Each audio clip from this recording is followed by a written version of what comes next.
বলছে টোটো দেখা যাচ্ছে। ও তাই তো, টোটো পাওয়া যাবে না, এমন জায়গায় টোটো আছে তাই তো। দেখো বলো, দান করবে না নৌকা ক্লাস করবে? চাঁদের মধ্যে থাকলে আরো ঢেকে দেবে। না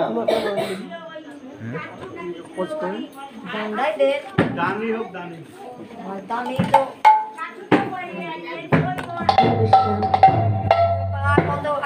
রাস্তাটা ছেড়ে দিয়ে এখন জয় নিতাই। তো চলুন, আজকে আমাদের আস্বাদনের বিষয় হচ্ছে আমার রাধা গোবিন্দের দানলীলা। এটা ঘোরানো যাবে। তো প্রথমে আস্বাদন করবো আমরা তদ্ভবকৃত গৌরচন্দ্রিকা, মানে গৌরাঙ্গের ভাব আস্বাদন করবো, তারপরে বৃন্দাবনে গিয়ে ওখানে হলে ভালো হতো, তাই ওখানে হলে ভালো হতো, ওখানে দিতে হবে তাহলে।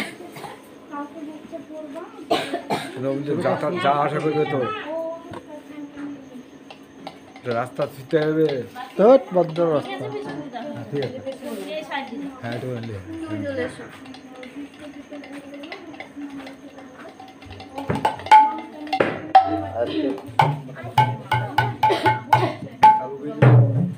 হরি বল হরি বল, হরে কৃষ্ণ।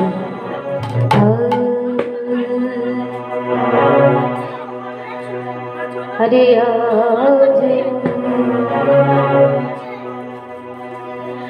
আজুরে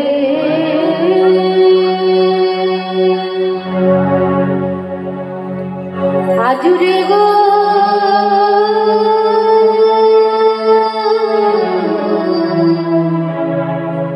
গৌরাঙ্গের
Yeah.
দেখো কি ভাবই উঠিল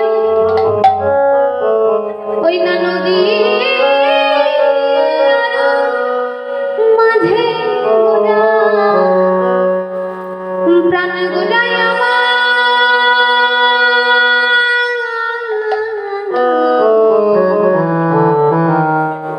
আজি দানুষির শিরোদির প্রাণী গোড়ায়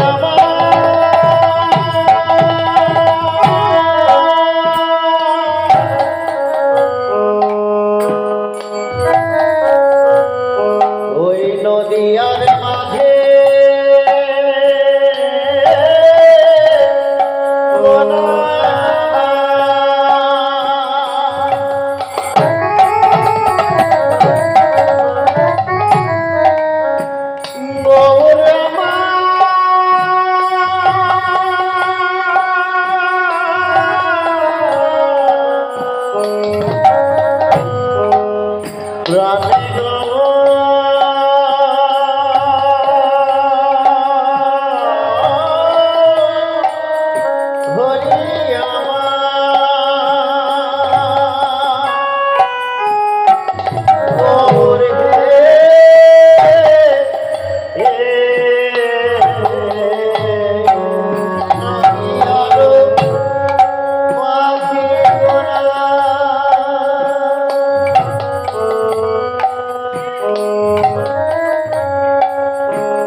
সেই ভাবে বিভোরা সেই ভাবে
কৃষ্ণ অনুরাগী ভক্তমন্ডলী বাবারা, ভক্তিমতী আমার মায়েরা, কীর্তন জগতের সর্বকনিষ্ঠা, জ্ঞানহীনা, ভক্তিহীনা, কৃষ্ণ প্রেম মাধুর্যহীনা, পরম মধুময় কীর্তনিয়া এবং আমার এই ক্ষুদ্র সম্প্রদায়ের তরফ থেকে আপনাদের মতন এমন বৈষ্ণব ভক্তের চরণ কমলে রইল কোটি কোটি দণ্ডবত প্রণাম।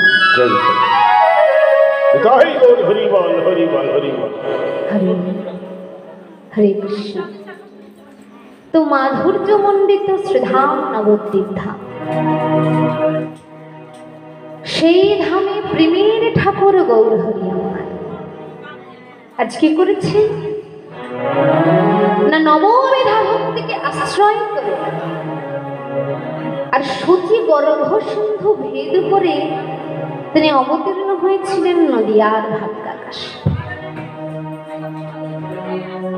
যেমন কোন সিন্ধু গর্ভে মানে সাগর বা সমুদ্রের গর্ভ মাঝে মানে একেবারে ভেতরে কি থাকে তো, যেমন সিন্ধু সাগরের গর্ভ মাঝে দামি দামি মণিমাণিক্য পাওয়া যায়, রতন পাওয়া যায়, গৌর হরি আমার দামি রতনের থেকে তো আর কম নয়।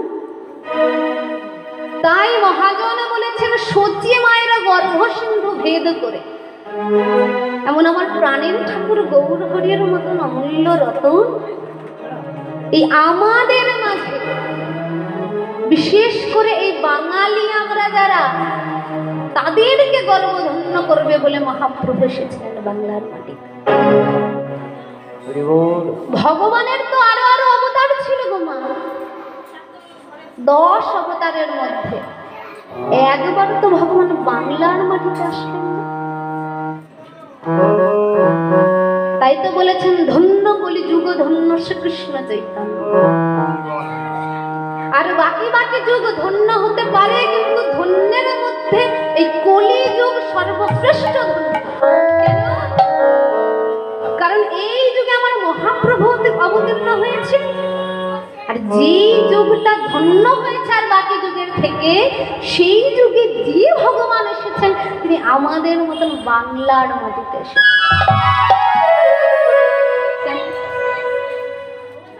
কারণ আমাদের বাংলার মানুষের মধ্যে বৈষ্ণবত্ব রয়েছে, ভগবান বুঝতে পেরেছে। গৌরহরি আমার এসেছিলেন ঠিক যেই যেই কারণে, রাধারানীর প্রেমের আস্বাদন করবেন বলে তিনি এসেছিলেন একাধারে।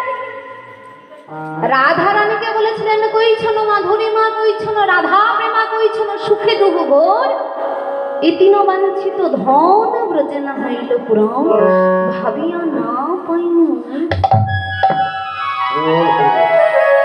রাধে গো, তুমি আমায় কেমন করে ভালোবাসো যে আমার একবার বাঁশুরির সুরে তুমি আমায় সেবা দেবে বলে কত ছলনা করে বাদিনীর ঘর থেকে চলে আসো। ঘর থেকে যখন ওই যমুনায় জল ভরতে যাবে বলে কলসিতে করে আমার জন্য নবনী নিয়ে আসো, তোমার ননদী বলে রাধে তুমি যমুনায় যাচ্ছ যাও, তবে একটা কাজ করো, রোজ তো তুমি তোমার কলসিটা সোজা করে নিয়ে যাও, আজ উল্টো দিকে মুখ করে নিয়ে যাও দেখি।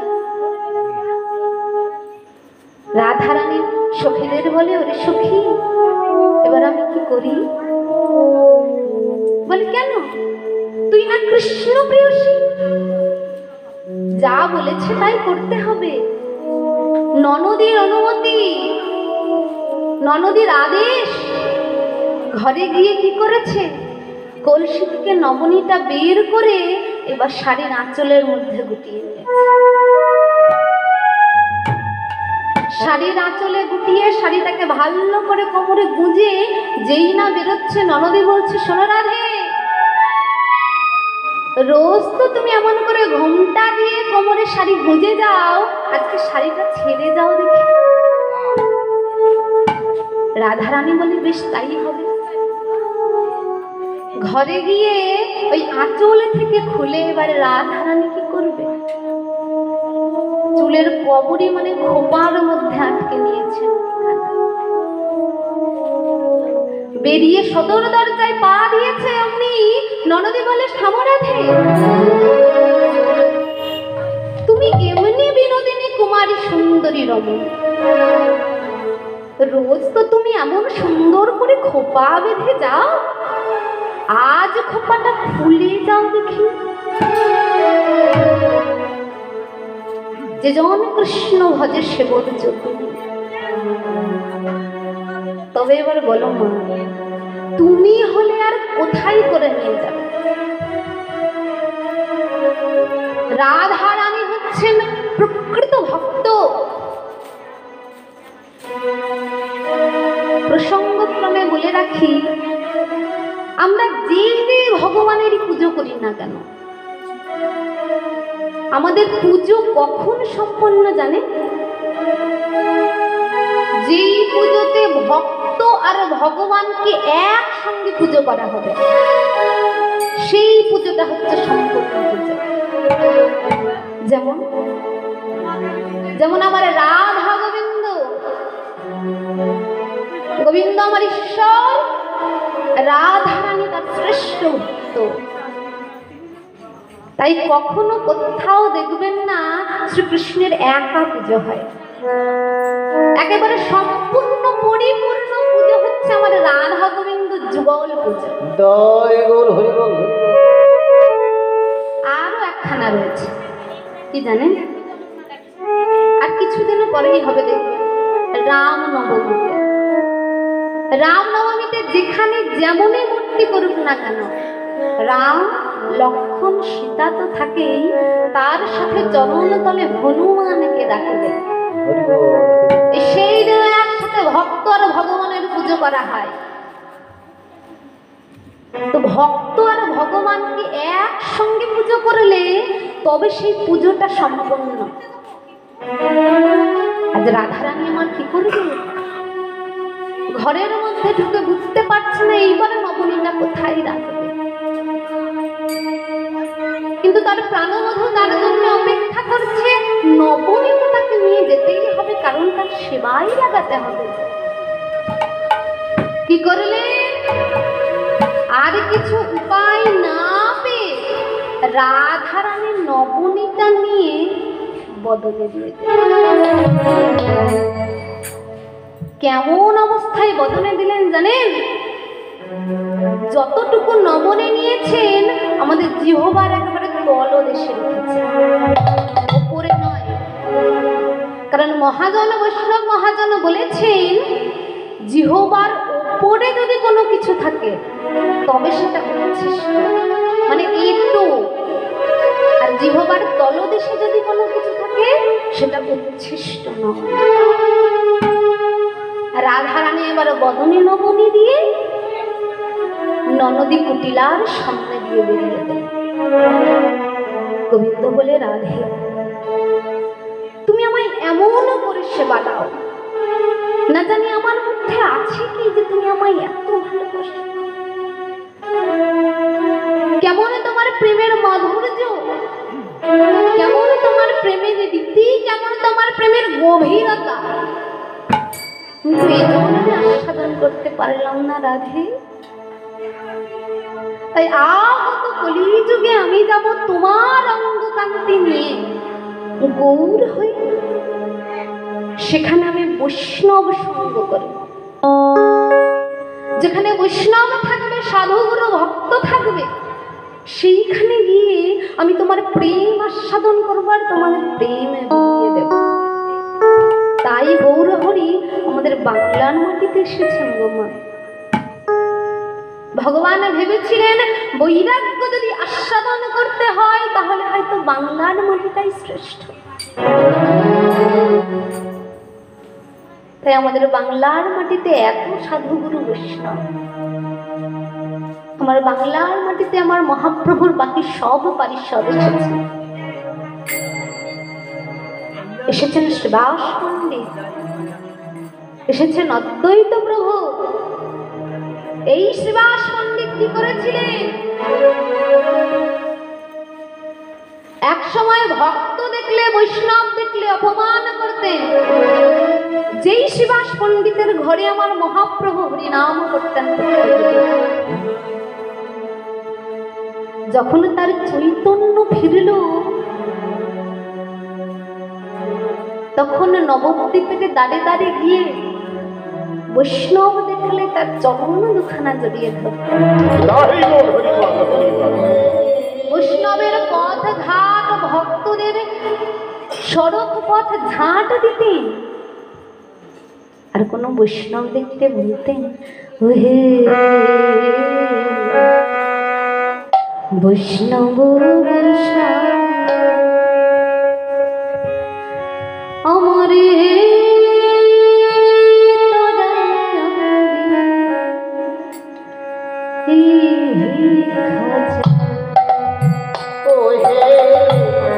বৈষ্ণব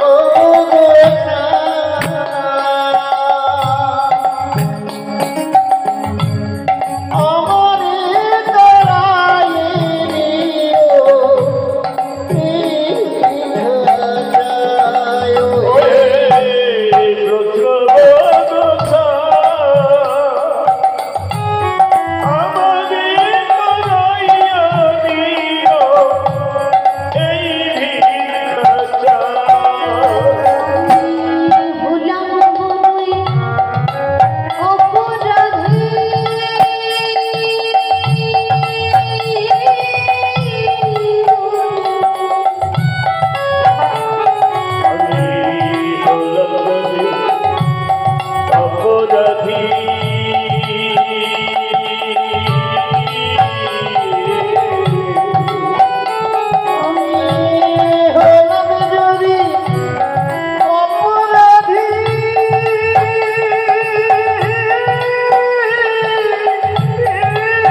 বৈষ্ণব নয়নের জল কাপড়ে মুছতে মুছতে যেই না বাড়ি ফিরলেন,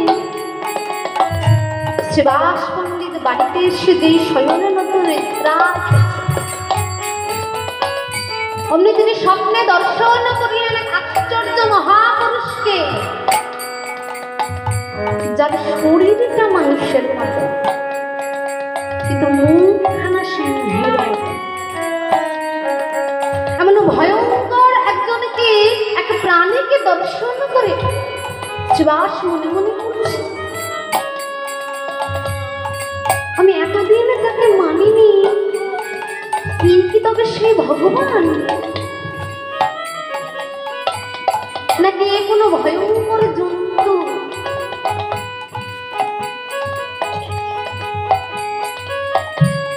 সেই জীবখানা শ্রীবাসকে বলছে, ওরে শ্রীবাস, তুই আমার ভক্ত বৈষ্ণবকে করেছিস অপমান, তোর হয়েছে বৈষ্ণব অপরাধ। তাই আর কেউ নয়, আজ আমি তোর শাস্তি নিজে নির্ধারণ করে দিচ্ছি। ঠিক 1 বছর পরে এই দিনে আমি তোকে নিয়ে চলে যাব। শ্রীবাসের চট করে নিদ্রা ভঙ্গ হয়ে মনে মনে করছি, যাকে দর্শন এতদিন ভগবান বলে যাকে মানিনি, সেই ভগবান আমায় দর্শন করে জানিয়ে দিলেন যে বৈষ্ণব নাকি তার ভক্ত। সারা জীবনে আমি করলাম,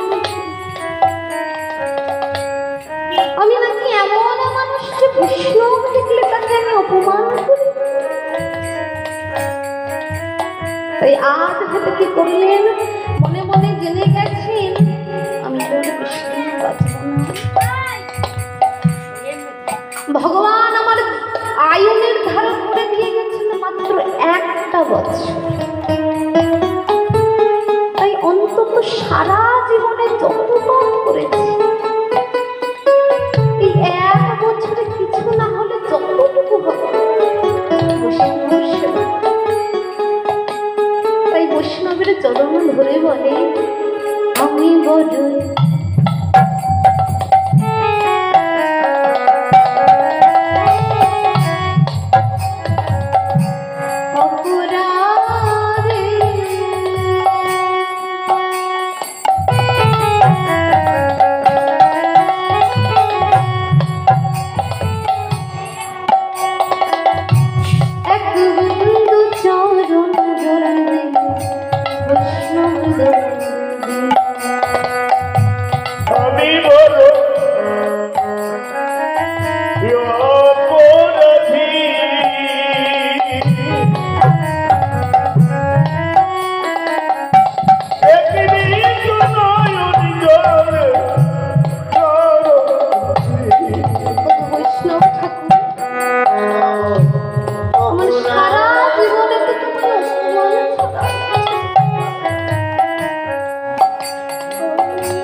কুকুর করে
ভক্তের মনে যেই ভক্তিটুকু আছে সেইটুকু যেন ভগবান সেবায় লাগে।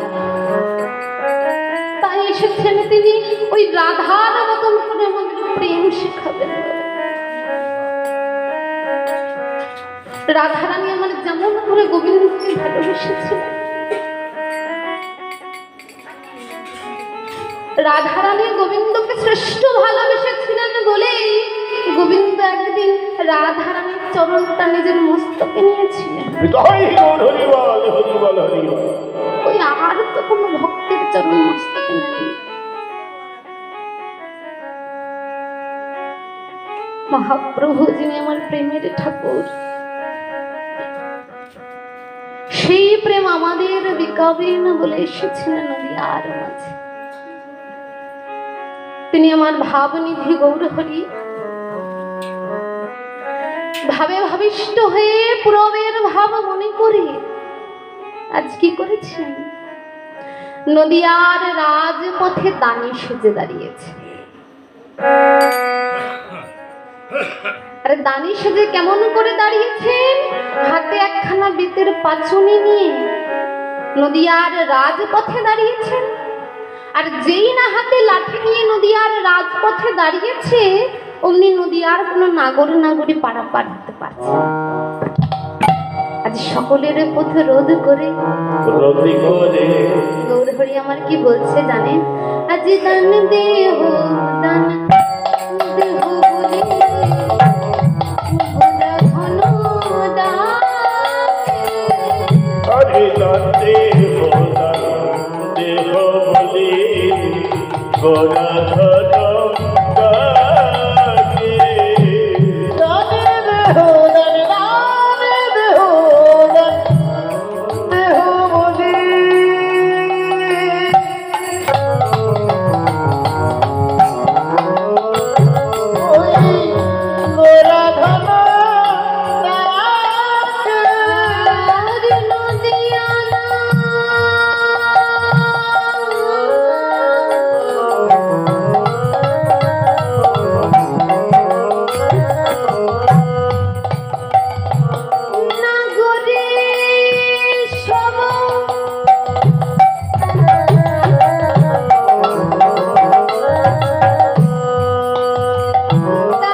ভাবে বিভোর হয়ে নদিয়ার রাজপথে আজ দান দেহ বলছে।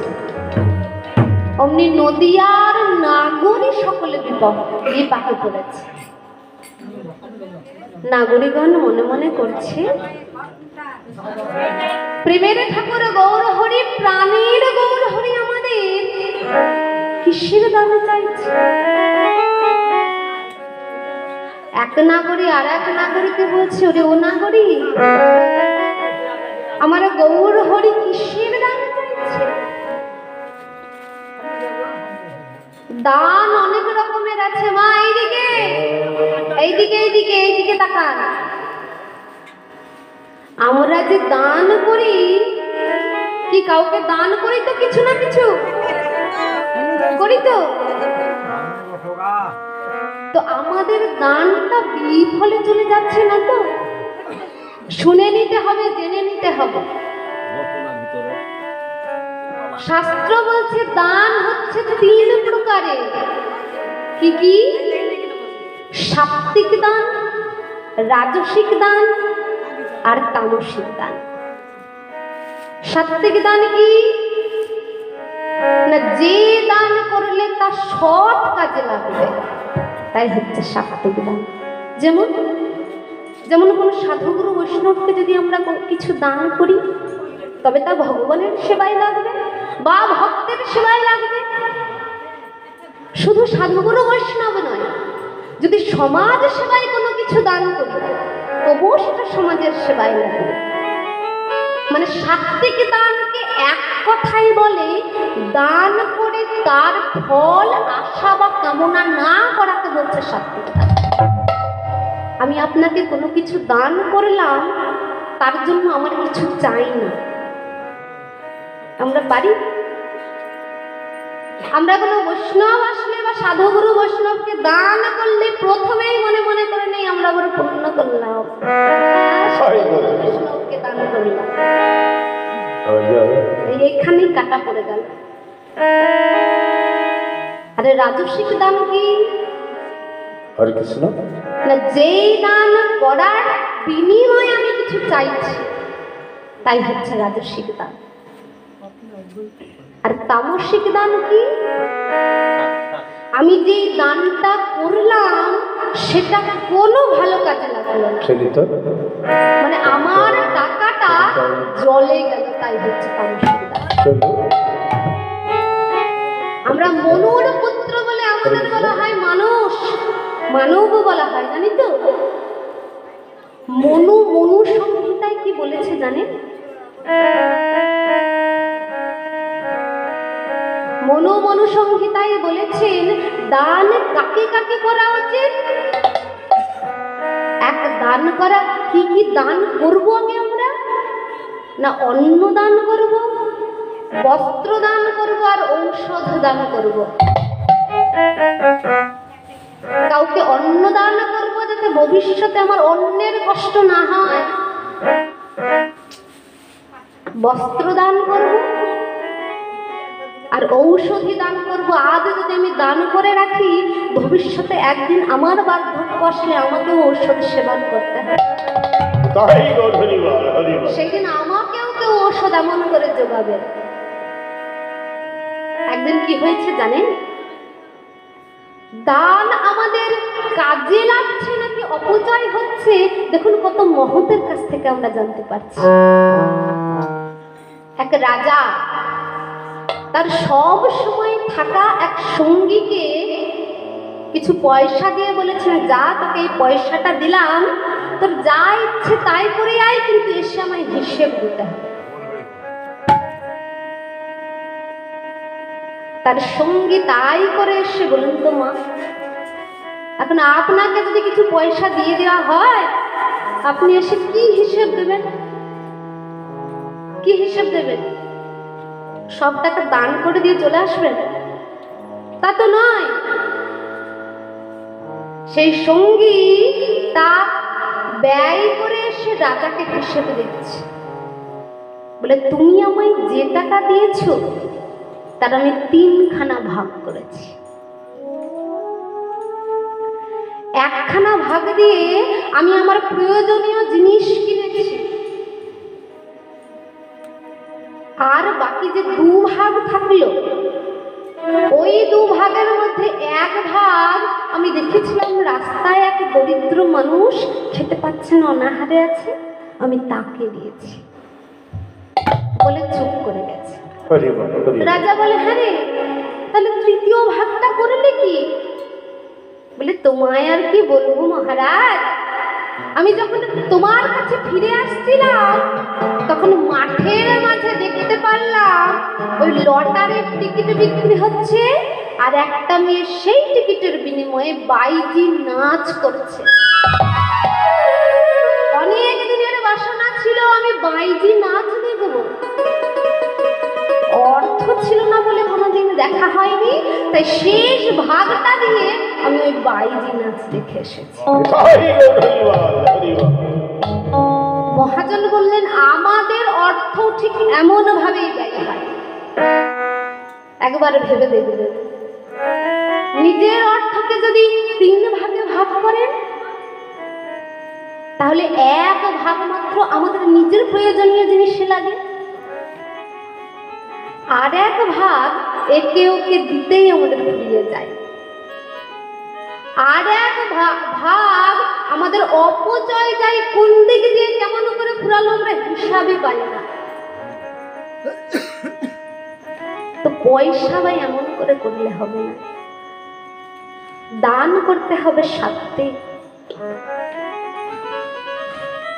আবার মহাজন বলছেন, আমি দান করলাম, তাকে গোবিন্দ সেবায় লাগবে বলে ভিখারি এসেছে, তাকে 10 টাকা দান করলাম, আর সে যদি গিয়ে গোবিন্দ সেবায় না লাগিয়ে নিজের কোনো ব্যক্তিগত সেবায় লাগিয়ে দেয়, তার থেকেও আমরা পাপ। তাই দান ও চিন্তা ভাবনা করে করতে হবে।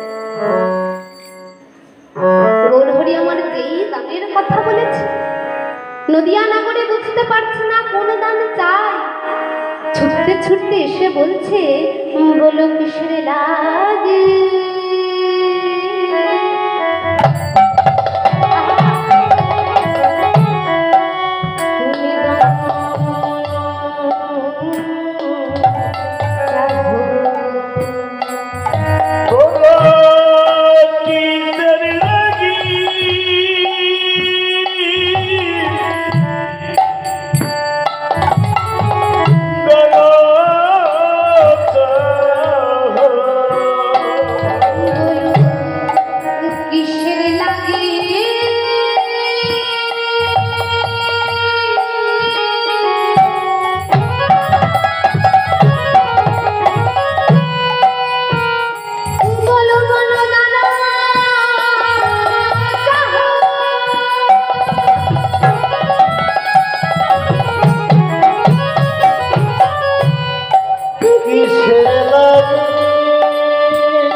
এই বাহু প্রসাদ করে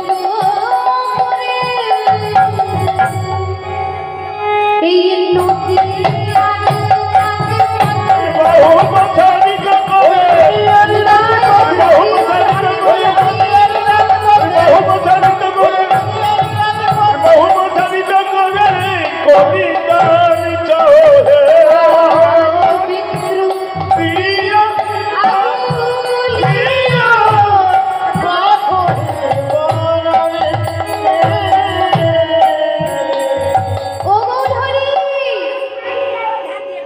গৌরহরি, তুমি যেমন করে পেত্র দিয়ে আমাদের পথ আগলিয়ে রেখেছো, বলো না গৌরহরি তোমার কোন দান চাই? আজ গৌরহরি আমার ভক্তগণ যেই না বুঝতে পারছে না তার কথা, অমনি বলছে জানো আজ আমার কোন দান চাই? এই বলে আজ লাঠিখানা রেখে গৌরহরি ওই ভক্তগণকে বোঝানোর জন্য বলছে আমায় দেহদান দেহদান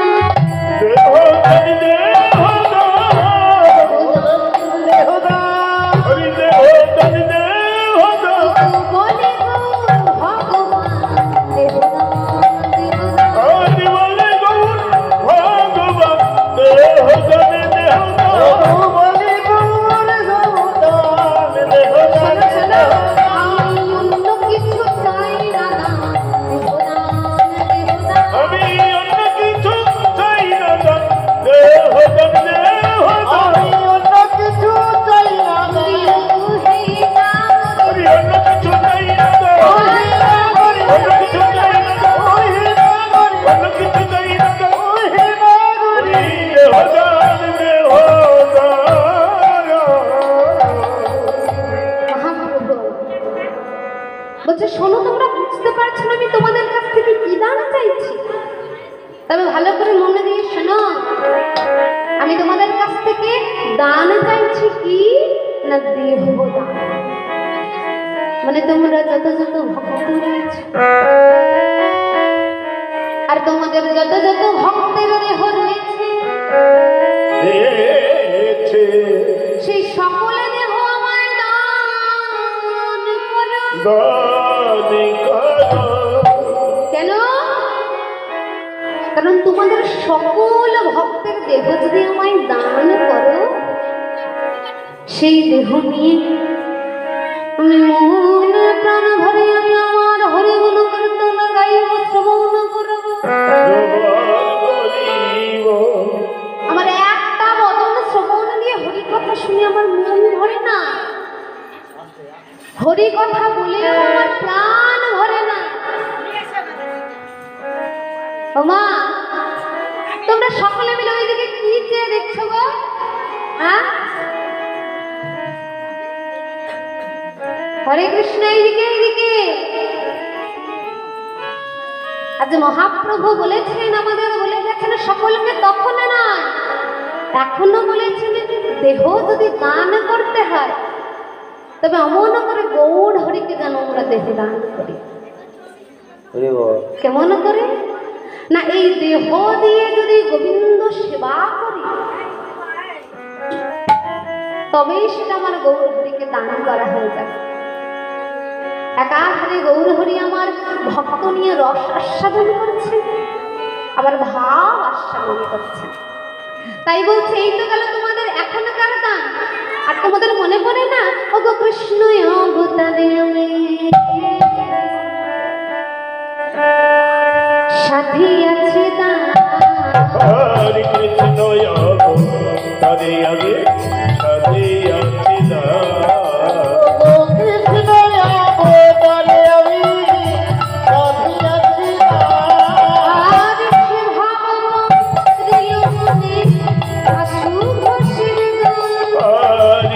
ভব করিল মনে বাসু ঘটে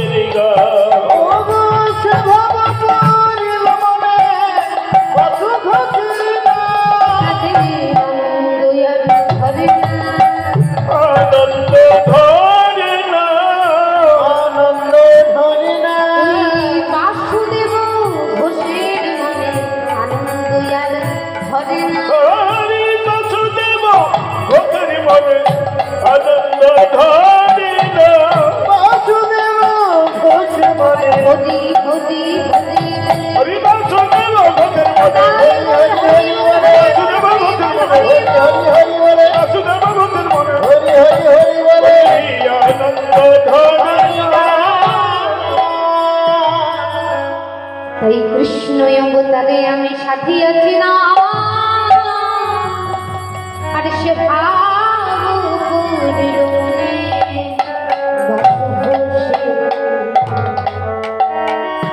আরে বাসু ঘোষে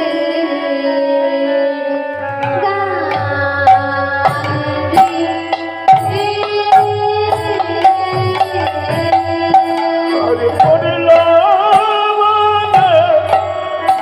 জীবন সুভাষে কবিরে